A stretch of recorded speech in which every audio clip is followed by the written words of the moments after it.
Antinatalism is the view that it is wrong to create new lives.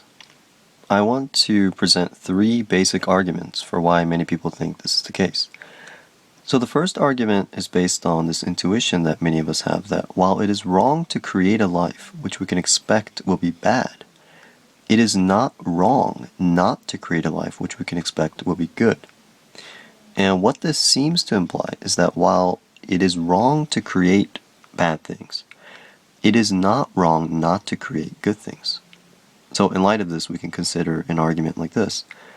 Premise 1, we are not morally required to create good things. We are, however, morally required not to create bad things.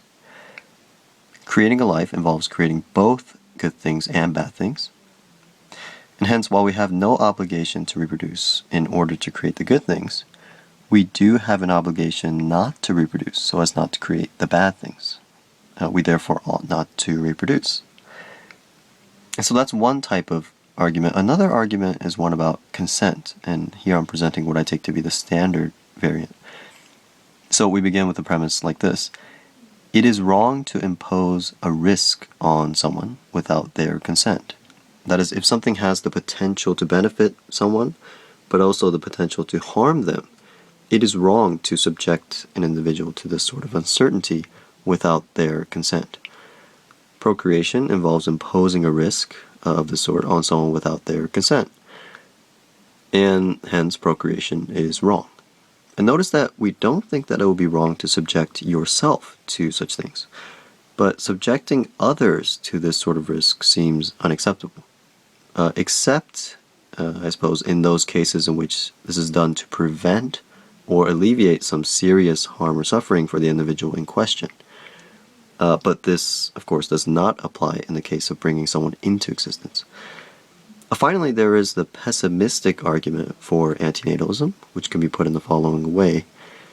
It is wrong to create lives in which the pains outweigh the pleasures.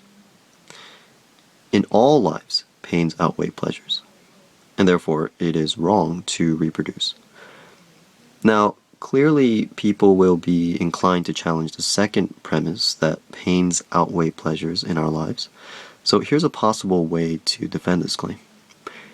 If life's pleasures genuinely outweighed its pains, we should want to repeat it. That is, our lives should be worth reliving. The problem is, life does not seem to be worth reliving. And one way we can test this claim is to ask ourselves, would I want to relive the past 10 years of my life in its entirety? And just think about all the good things and bad things contained in those years. And if you do this, most likely, you will not only be indifferent to reliving it, but will actually prefer not to have to relive it. It therefore seems to me that life's pleasures do not outweigh its pains, and that in fact the pains outweigh the pleasures. So, of course, there are lots of other arguments for antinatalism, but these are just some of the basic ones. So that is all for now, and thanks for listening.